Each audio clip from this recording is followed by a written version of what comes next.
The town knew her as Sweet Martha, the cafe owner who remembered everyone's order and never missed a birthday. What they didn't know was that before she poured coffee, she had eliminated targets in 12 countries. Before she served apple pie, she had saved presidents. Before she became Grandma Martha, she was Agent Phoenix. It started with a simple coffee order that would change everything. Welcome to the Human Stories. Before we dive into this incredible story, tell us in the comments which city you're watching from today. And if you believe stories of hidden heroes deserve to be told, hit that subscribe button to support our channel. We're growing every day, and your support means the world to us.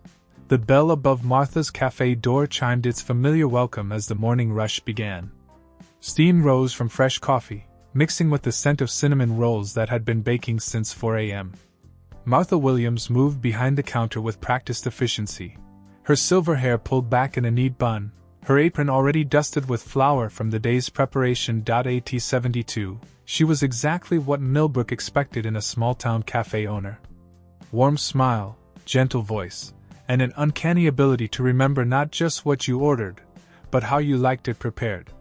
She knew that Judge Harrison took his coffee black with exactly 1 sugar cube, that Mrs. Chin preferred her tea steeped for precisely 3 minutes, and that young Tommy Martinez always asked for extra whipped cream on his hot chocolate when his parents weren't looking. "Morning, Martha," called out Police Chief Roberts as he settled into his usual corner booth. "The usual? 2 eggs over easy, wheat toast, and coffee strong enough to wake the dead," Martha replied without looking up from the register. "Be right with you, Chief." What Chief Roberts didn't know, what none of them knew, was that Martha had memorized his routine for reasons that had nothing to do with good customer service.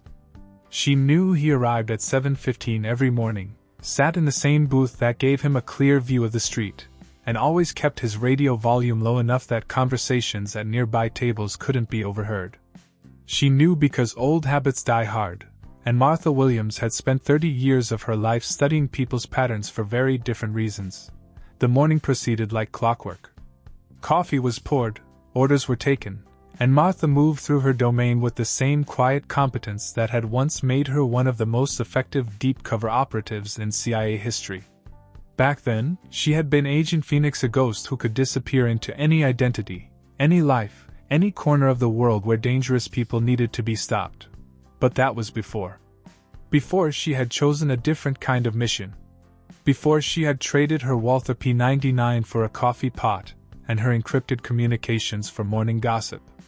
Before she had decided that protecting one small town's sense of normalcy was worth more than all the international incidents she had prevented. The transformation hadn't been easy. Learning to bake from scratch, mastering the art of small talk, training herself to react to dropped plates instead of gunshots. But Martha had always been a quick study, and within 5 years of opening the cafe, she had become as essential to Millbrook as the town square itself. She was wiping down the counter when the door chimed again, and everything changed. The man who entered looked ordinary enough: medium height, brown hair, unremarkable features. He wore jeans and a flannel shirt, carried a worn leather messenger bag, and moved with the casual gait of someone who had nowhere urgent to be. But Martha's hand froze on the counter, as every instinct she had spent 20 years suppressing suddenly screamed to life. His eyes swept the room in a pattern she recognized: threat assessment, exit identification, crowd analysis. The way he chose his seat, back to the wall with clear sight lines to both doors. The subtle bulge under his left arm that spoke of a shoulder holster worn by someone who knew how to use it. Most telling of all, the way he ordered his coffee black, no sugar, in a voice that carried the flat, emotionless tone of someone trained to reveal nothing. Martha had seen that look before. Had worn it herself for 3 decades. "Just passing through?" she asked conversationally as she set his coffee down, her voice betraying nothing of the adrenaline now coursing through her veins. "Something like that," he replied, his eyes meeting hers for just a moment. Long enough for her to see the calculation there, the professional assessment. Long enough for her to realize that her careful anonymity might be in jeopardy. The stranger stayed for exactly 23 minutes. Don't forget to subscribe to the channel. Thumbs up, you can help more people hear this story by liking this video.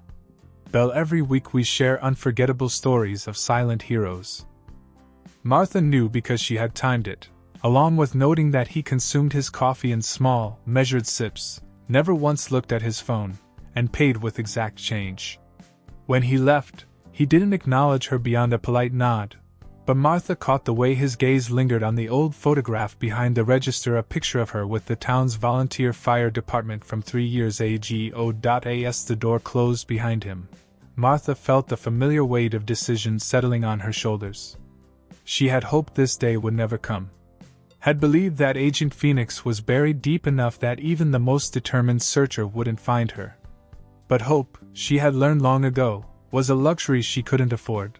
That evening, after the cafe closed and the last customer had gone home, Martha stood in her kitchen staring at the loose floorboard beneath her pantry. She hadn't touched it in 7 years, hadn't even thought about what lay beneath. But now, as she pried up the board with a knife, her hands moved with the muscle memory of someone who had hidden things in dozens of countries, dozens of identities. The waterproof case was exactly where she had left it. Inside, wrapped in oiled cloth, was her emergency kit: 3 different passports, $20,000 in various currencies, a secure satellite phone, and a Sig Sauer P229 with 2 full magazines. At the bottom, wrapped separately, was a single photograph, a younger version of herself in evening wear, standing beside a man in a tuxedo outside what looked like an embassy reception. The man in the photograph had been codenamed Raven. Her handler, her partner, and for 3 dangerous years, her anchor in a world where nothing was certain except the mission. He had been the one to suggest she disappear when the Prague operation went sideways, the one who had helped her construct the Martha Williams identity so thoroughly that even she sometimes forgot where the cover ended and the person began. He had also been the one to promise that if she ever needed extraction, he would come personally. Martha studied the photograph for a long time, remembering the woman she had been, the choices she had made, the lives she had saved and taken. Agent Phoenix had been good at her job, perhaps too good. The things she had done in service to her country would never appear in any official record, would never be acknowledged by the government that had sent her into harm's way again and again. But sitting in her quiet kitchen, surrounded by the detritus of a life built on apple pie recipes and coffee blends, Martha realized something that surprised her. She didn't miss it. Not the danger, not the adrenaline, not even the satisfaction of knowing she had made a difference. What she valued now was the way Mrs. Peterson's face lit up when Martha remembered her late husband's favorite order, the pride in Tommy Martinez's eyes when he helped her carry groceries, the simple pleasure of being someone who could be counted on for something as basic as a good cup of coffee.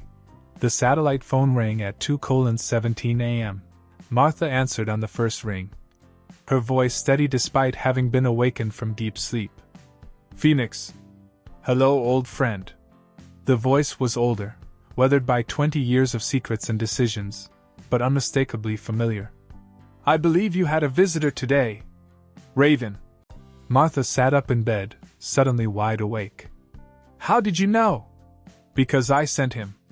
A pause, heavy with implications. "We need to talk." The meeting was set for dawn at the old mill on the edge of town, a location chosen for its isolation and the fact that Martha could reach it through the woods behind her house without being observed. She arrived early, as was her habit, and positioned herself where she could watch the approaches. Old habits, she reminded herself, but didn't move from her concealment. Raven arrived exactly on time, alone as promised. He looked older than she had expected, his hair completely gray now, his face lined with the weight of decisions she could only imagine.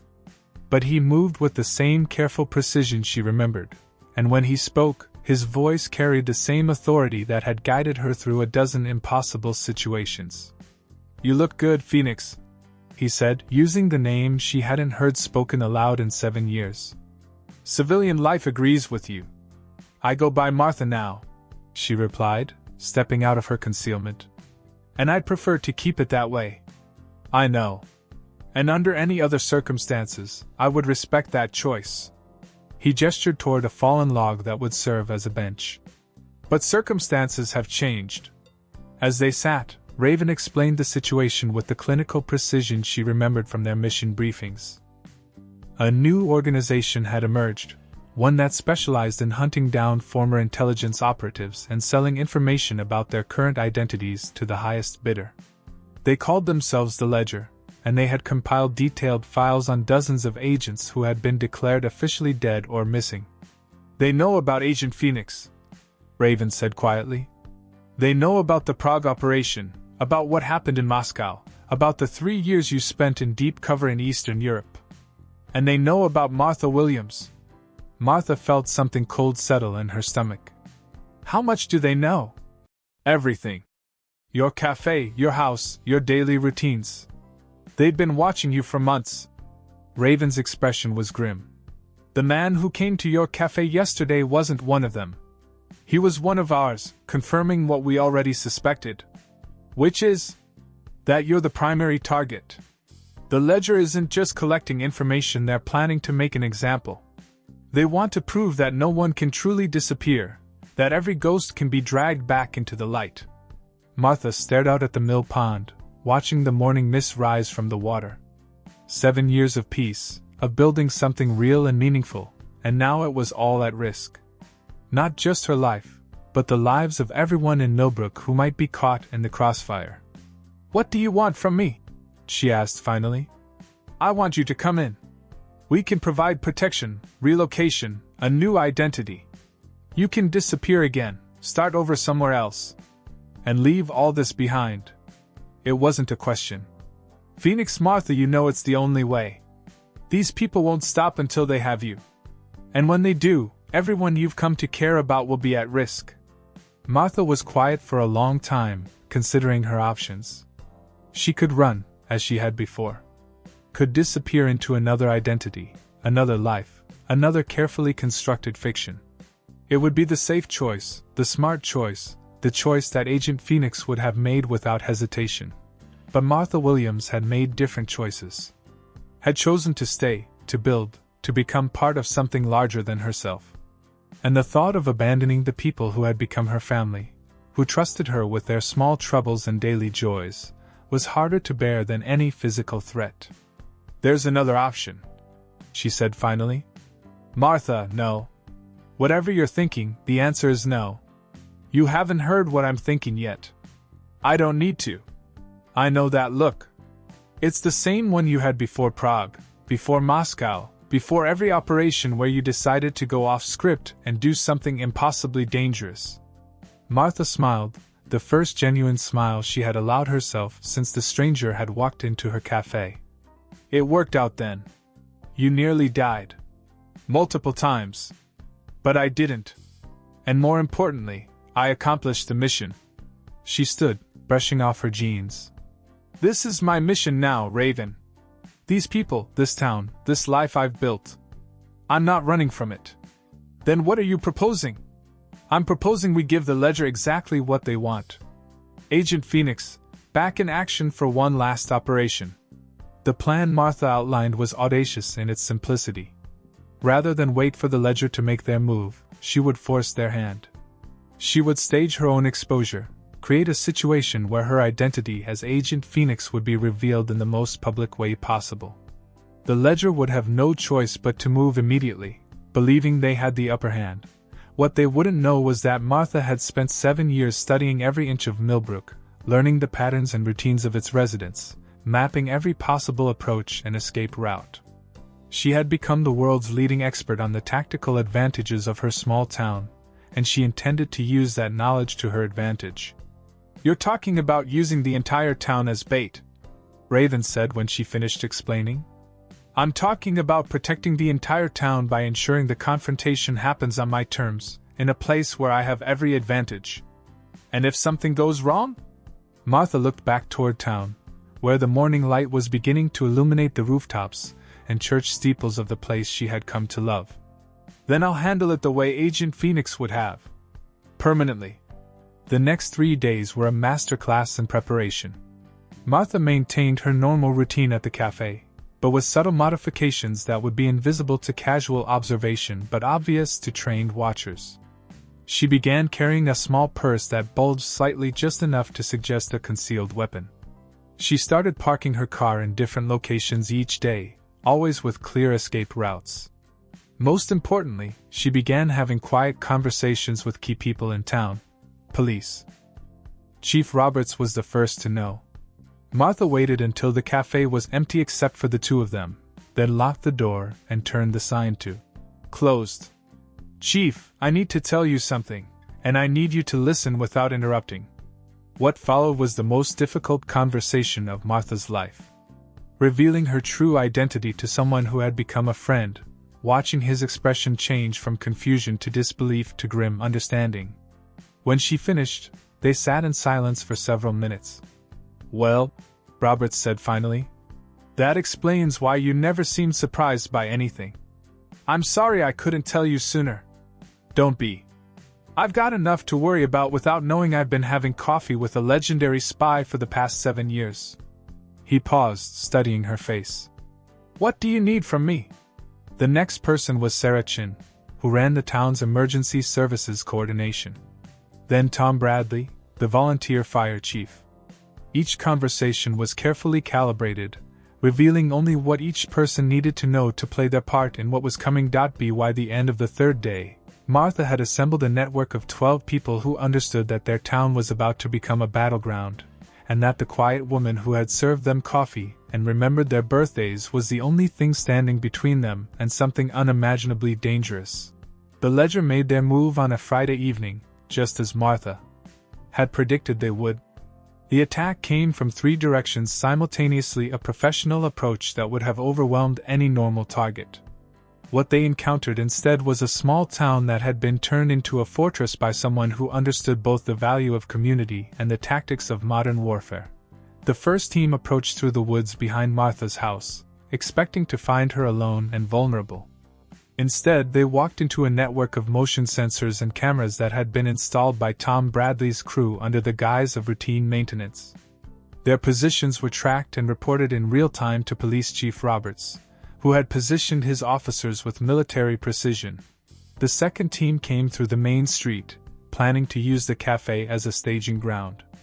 They found it dark and apparently empty, but as they approached, every street light in a 3-block radius suddenly blazed to life.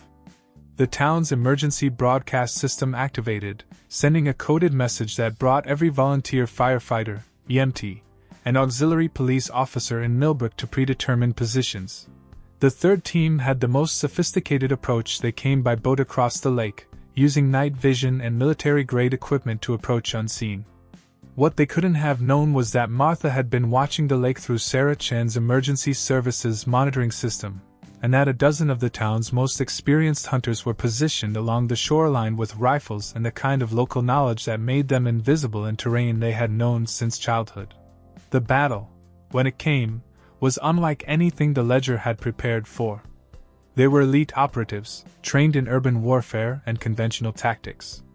But they were fighting an entire community that had been organized by someone who understood their methods better than they did themselves. Martha herself was the bait that drew them in. She appeared in the cafe's main window at exactly 9 p.m., silhouetted against the interior light, apparently unaware of the danger closing in around her. As the first team moved to take the shot, she disappeared into the building's interior, leading them through a maze of corridors and rooms she had spent years modifying for exactly this purpose. The pursuit that followed was a deadly game of cat and mouse through a building that had been turned into a tactical maze. Martha used her knowledge of every sight line, every hiding place, every structural advantage to stay one step ahead of her hunters while leading them exactly where she wanted them to go. The confrontation came in the cafe's main dining room, where Martha finally allowed herself to be cornered. 3 operatives surrounded her, weapons drawn, believing they had finally captured the legendary Agent Phoenix. "It's over," one of them said. "You've had a good run, but it's time to face the consequences." Martha smiled, her hands raised in apparent surrender. "You're absolutely right," she said. "It is time." The lights went out. What happened next lasted less than 30 seconds, but it was 30 seconds that demonstrated why Agent Phoenix had been considered one of the most effective operatives in intelligence history. In the darkness that followed, Martha became what she had always been, a ghost who could move through any environment, neutralize any threat, and disappear without trace. When the lights came back on, The three operatives were unconscious, their weapons secured, and Martha was standing calmly in the center of the room, her hands empty and her expression serene. "Chief Roberts," she called out, knowing he was monitoring from his position across the street. "You can come in now. We're going to need some zip ties." The cleanup took most of the night. The ledger operatives were turned over to federal authorities, their equipment was secured, and their intelligence files were confiscated. By morning, the only evidence of what had happened was a few scorch marks on the cafe's walls and some disturbed earth in the woods behind Martha's house. The town gathered the next day for what appeared to be a normal community meeting but was actually a debriefing. Martha stood at the front of the room, looking at the faces of people who had risked everything to protect her, and realized that she had found something she hadn't even known she was looking for. "I want to thank you all for what you did," she said. "But more than that, I want to apologize for bringing danger to your doorstep." "Martha," interrupted Mrs. Peterson, the elderly woman who had become her closest friend. "We've known you for 7 years. We've watched you care for this town, for each of us, like we were your own family. Did you really think we wouldn't care for you the same way?" The response was overwhelming. Not anger or fear, but acceptance and understanding. These people had seen behind her carefully constructed facade and found someone worth protecting. They had discovered that their quiet cafe owner was one of the most dangerous people in the world, and their reaction was not to push her away but to pull her closer. "So what happens now?" asked Tom Bradley. Martha looked around the room at the faces of people who had become her family, her mission, her reason for choosing Martha Williams over Agent Phoenix. "Now we go back to normal. I make coffee, you drink it, and we pretend this never happened." "And if someone else comes looking for Agent Phoenix?" asked Chief Roberts. Martha's smile was serene but carried an edge that reminded everyone present that beneath the flour-dusted apron and grandmother's demeanor lived someone who had spent 30 years making the world's most dangerous people disappear. "Then they'll discover that Agent Phoenix is dead," she said quietly. "And all they'll find is sweet Martha, who remembers everyone's order and never misses a birthday." As the meeting broke up and people began to drift back to their normal lives, Raven approached Martha near the back of the room. "That was impressive," he said. "But you know this won't be the last time." "I know," Martha replied. "But next time, I won't be alone." "You're really going to stay?" Martha looked around the room at the people who had risked everything for her, who had accepted her completely despite learning that everything they thought they knew about her was a carefully constructed lie. "Raven, I've spent my entire adult life protecting people I never met, serving a country that could never acknowledge what I did. For the first time in my life, I'm protecting people who know exactly who I am and chose to stand with me anyway. And that's enough? It's everything." 6 months later, Martha's Cafe reopened with a new addition, a small plaque near the register that read, "In appreciation of community support during recent renovations." Only 12 people in Millbrook knew what those renovations had actually entailed, and they weren't talking. The cafe continued to serve the best coffee in 3 counties, Martha continued to remember everyone's orders, and life in Millbrook returned to its peaceful normalcy. But there were small changes that only the most observant would notice. The emergency services coordination was slightly more efficient. The volunteer fire department had mysteriously acquired some very sophisticated communication equipment. And Police Chief Roberts had started carrying himself with the confidence of someone who knew he had the world's most dangerous barista watching his back. As for Martha herself, she had found something she hadn't expected, a mission that fulfilled her in ways that all her years of international intrigue never had. She had discovered that protecting the simple, ordinary happiness of a small town was work worthy of someone who had once been trusted with the fate of nations. Agent Phoenix was dead and buried.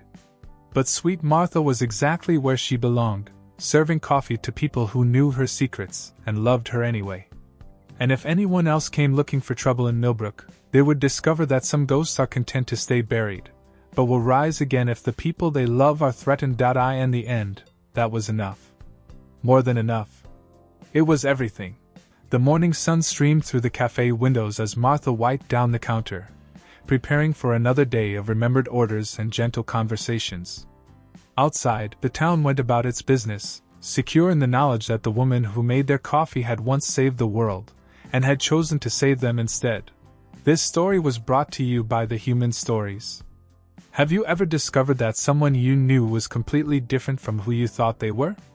Tell us about it in the comments below. And if you believe stories of hidden heroes and second chances deserve to be heard, make sure to subscribe to support our channel. We'll see you in the next one.